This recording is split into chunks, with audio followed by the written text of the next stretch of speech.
Hello everyone, this is PM Chelamadi here. I would like to welcome you to my today's session. In this session, we are going to explore about how to solve this problem using Laplace Transform technique. Let's dive into solving this problem for deeper understanding. So first, let me read out the problem so that we can understand some fundamental things, because understanding the fundamental things is very important to solve the entire problem. First, let me read the problem. Solve the differential equation with the condition, right? So in partial differential equation, most of the problems, right? Most of the problems like solve, okay, where you are required to identify what types of problem is given, right? So if if you see this problem, solve the differential equation. Here you may apply Euler's method or Legendre's method to solve this differential equation. But how can you identify whether this is a Laplace transform technique problem? That is very important. If you are given differential equation with this condition, there you can easily use Laplace transform technique to solve this differential equation. For applying Laplace transform technique to solve differential equation, our requirement is it should be given with the condition, right? If you are given with differential equation and its condition, then you can apply Laplace transform technique to solve this differential equation. So as we already have discussed how much the Laplace transform technique is very important, okay, for differential equation. Okay, let's dive into solving this problem for deeper understanding. Okay, first, always you have to write the first differential equation. Always in all the problems, this would be your first step, right? So after writing your differential equation, then take a Laplace transform operator on both sides, which means you have to multiply the Laplace transform operator on both sides. Laplace transform operator is nothing but just the capital L. This is your Laplace transform operator that you need to multiply on both sides. That is your second step. After multiplying this, then you just apply this operator to each term separately, then you get this one, right? On right side, let's come to right side. So this L of e power minus t can be written as 1 by s plus 1 by help of the formula table, right? So e power minus t can be written as 1 by s plus 1 because the Laplace transform formula for e power minus t is 1 by s plus 1. Okay, as per the formula, I just have written this. Let's come to this step. So here, before you expand this one to this one, you just get back to this, right? So here, what you have to understand, these two are the formulas which helps us to expand this one to this one. Understand? Okay. Now, wherever you have L of y double dash, it can be expanded by this value, right? Because L of y double dash can be expanded by this value. It is actually we defined. Okay, we are just using that results here. Okay. Now let's come to here. Here we have L of y dash, which means you can expand your L of y dash by this value. I just have done these expansions here, right? So after that, it is 3 times L of y as it is I have written. Let's come to write the right side. That's all what I have done here. So here, from here, the next step is from here, you need to apply the condition. You will be given the condition in question itself. Okay, don't worry to get the condition. So you just apply the condition in this step, which means y of 0 can be replaced by 1 and y dash of 0 can be replaced by 0. That's all what you need to do here. So I'm just figuring out wherever I have y of 0 and y dash of 0. So here y of 0, then y dash of 0. Here too I have y of 0. These three results that I am going to replace by its value is given in the question, right? So after replacing, it becomes like this, right? So now you have s square L of y, then minus y of 0 is 1, so it is minus s. Y dash 0 is 0, so it is 0. Now let's come to here, it is 4s L of y minus y of 0 is 1, so it is minus 4 plus the rest of the terms, then is equal to the right side value, right? So from this expression, what you need to do is, you need to collect the L of y terms. So here L of y and L of y. From this L of y is common, Okay, that you have to take outside, then you will get L of y is here, then the coefficient of L of y can be written in the bracket that I have done here. What is the rest of the terms? It is minus s and minus 4. These two I have written here, then which is equal to 1 by s plus 1. Understand? So from this expression, you have to transform these two to right side. Understand? When you transform these two to right side, only its sign will get changed. Okay? So that is why I have put plus s and plus 4. The rest of the terms that I have kept in the left side itself. Okay? Now let's come here. So after you switch these two value to that side, that means right side. Here what you want to do is you have to take the LCM, right? So by cross multiplying you can take the LCM, which means s plus 1 will come here. That terms you have to multiply with these two. For not getting confusions, I just have directly multiplied s plus 1 with this one and this one. With this one you should not multiply. Always if we have 1 by 2 plus 3, then how will we take LCM? By taking cross multiplication. 6 is divided by 2. So okay, you just follow this method. Then what is the final value? It is 7 is divided by 2. So I just have follow that situation here. So now after simplification, what will come? This steps will come. From this, s square plus 4s plus s is 5s plus 4 plus 1 is 5. Now I have just transferred this quadratic equation to that side by cross multiplying. Okay, so when I take cross multiplication, that will comes to here. Then on left side you will be having only L of y. Understand? So here what you need to do, you need to factorize this one. When you factorize this one, what here 3, 1 3s are 3. When you add these two multiplier, you should get 4. In this way, I just have factorized, then s plus 1 and s plus 3. Okay, right? Now from this expression, my L of y is equal to, this is my final L of y. Understand?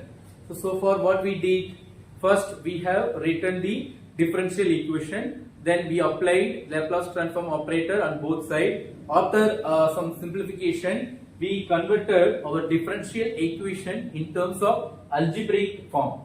Right? Now, when you solve this algebraic form, you will get your solution to this differential equation. This is what we are doing in all the problems. Right? So, in order to solve this algebraic equation, I am need to apply partial fraction method. Okay, there are several types in partial fraction method. You can choose any type. Okay, to solve this algebraic expression, which depends on how the denominator is factorized. Understand? So always we should choose the method, partial fraction method depends on the how the denominator is factorized. Understand? Okay. Now in this way, here I am just looking at my denominator. It is whether I'm just looking at my denominator for whether I'm having repeated roots or different roots, right? So here I'm having repeated roots and different roots, right? So in this case, I have to carefully choose what kind of partial fraction method will help me to solve this problems, which already we have discussed in the previous problem. So here I am going to choose the as usual partial fraction method, which we have seen in the previous problem. A is divided by and P is divided by plus C is divided by. So here you may get doubt how you have written the denominator part in all A, B, C, right? So I will tell you how I have written the denominator part. First, you have to assign, this is the expression which I have written here, which I want to separate by using partial fraction method. So first I'm just checking how many roots that I have. So it is first root. Here we have two roots, s plus 1 and s plus 1. So we have three roots, right? So depends on the roots, you can assign the constant value. That means the constant name, right? It is A, B, C. If you have three roots, then you can assign by A, B and C, right? So now to assign the value of a and its denominator, there is a pattern that we have to follow. I'll let you know what is that pattern. First, you should assign the different roots for a, right? A and it's divided by the different roots, right? Let's move to the b and c. To assign the value to b, first we have to assign the first power of this highest power. I'll let you know how I have written. It is s plus 1 the whole square, right? So that is we have here. So this one can be written as in ascending order like s plus 1 power 1, then s plus 1 power 2. This is the first power, then this is the second power, the last power. In this way, this can be expanded. So this first power that you can assign for b. Then the highest power can be assigned for c. Understand? So in this way, you have to assign your values to a, b, and c. After assigning this value, what is your next job? You need to find out the LCM. Okay, in order to simplify this expression. So to take LCM, there is a pattern in LCM that we need to follow. Okay, that already we have studied in our school itself. Okay, even though we studied in our school itself, if you have any doubt, you can text me.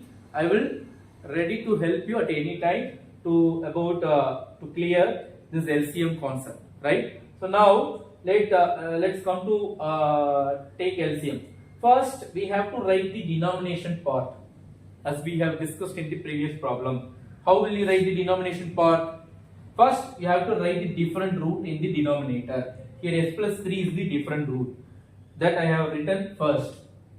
Let's move to write the highest power of the repeated roots. If you have repeated roots, there you have to write only the highest power of the repeated roots, right? So here s plus 1 power 1, s plus 1 power 2. So this is the highest power for repeated roots that I have written here, right? Now your next job is you need after writing this, let's come here.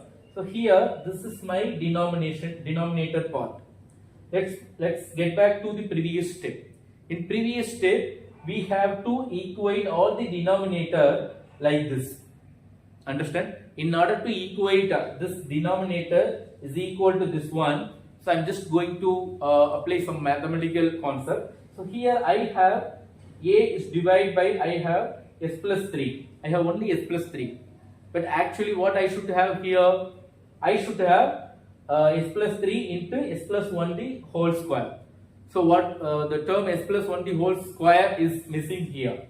So in order to equate this, I am just going to multiply s plus 1 in numerator, s plus 1 square and s plus 1 square, right? So now the denominator is equated from this to this one. Let's move to second one. The numerator part as it is I have written here.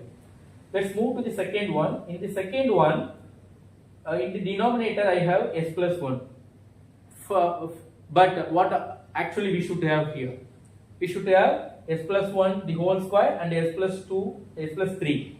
Okay. So what are the terms that we are missing here? Here we need one more s plus 1 to compensate this s plus 1 the whole square. Also we need s plus 3. Understand? So these two, s plus 1 and s plus 3, that I am going to multiply in both numerator and denominator. When you do that, you will get in the numerator b times of s plus 1 into s plus 3. But in the denominator, s plus 1 into s plus 1 the whole square into s plus 3. You just equated. That's all. Let's move to the c. So in c, we have only s plus 1 the whole square. Okay. We also should have s plus 3 in the denominator. For that, in order to equate that, I am just multiplying s plus 3 in both numerator and denominator. Then you will be having in numerator s plus 3 and s plus 3. Okay, understand? This is just for your understanding purpose. Okay, now you just equated all the denominator part. Now the denomination is same. You can directly add the numerator. I just have added the numerator. Now look at the in both sides we have same denominator that can be cancelled. Here I just have written the rest of the part after cancelling the denominator part in the previous steps, right? So you just mark it, this is as equation number 2, right? So this one is as equation number 1, right? So from equation number 2, we require, okay, to find the value of A, B and C. Okay, there is so many methods to find the value of A, B and C. So I have chosen one of the best method which I am comfortable with, right? So that method is to find the value of A, you need to make B and C is equal to 0. So okay, in order to make these two is equal to 0, first we need to find out, is there any common term between these two or not? Here s plus 3 and s plus 3 is common, right? So so if you assign s equal to minus 3, these two is getting 0, right? So now after substituting s equal to minus 3 in the rest of the part, you have to get a is equal to minus 1 by 4, right? Let's come to find the value of b. To find the value of b, what we have to do? We have to make a and c is equal to 0. For that, first we have to figure out, is there any common term between these two or not. So when I am checking to find the common term between these two, I could not find any common term because there is no any common term. So in that case, we can't find the value of b. Okay, no problem. If you are in that situation, you can move to find the value of c. Then you can get back to the b to find this value, right? So now to find the value of c, this time we need to make these two is equal to 0. So for that we have to identify whether there is any common term between these two or not. So absolutely we have s plus 1 and s plus 1, right? So when you substitute s equal to minus 1, it will be 0 and it also will be 0, right? So in this way you can get your value of c. Let's come to b. To find the value of b, already we have discussed about that we could not find the common term between a and c. So no problem. So in that case, in that situation, you can directly assign s equal to 0, right? So when you assign s equal to 0, then your term becomes like this. After simplification, you will get b is equal to 5 by 4. Now you have got what is the value of a, b and c. Okay, your next job is you need to substitute these three values in equation number 1. Okay, when you substitute those three values in equation number 1, you get these steps. Okay, it is already discussed why I have written directly the steps. You can get it if you have any doubt, you can get it from a previous video. Okay, now after I need only y alone on left side. That also I have explained why I need y alone on left side, because we want to say the solutions to the differential equation. Okay, the general form of solutions to the differential equation is y is equal to complementary function plus particular integral, that we are finding directly by using Laplace transform, right? So that is why y is equal to L can be transformed to this side. When you transform L to this side, it will be transformed to the denominator. When you take reciprocal, it will goes to the numerator with by L inverse. Okay, that L inverse you can multiply with each term separately. Now you can apply the formula to this result. That means inverse Laplace transform of s plus 1 by s plus 3 and the inverse Laplace transform of 1 by s plus 1. At the end, inverse Laplace transform of 1 by s plus 1 the whole square. From the formula table, you can directly substitute the results as I have done here. So this is your expected results, right? So thank you so much. I hope you all have got a clear idea about how to solve the differential equation by using Laplace transform. Thank you so much. I will meet you in next video. Thank you.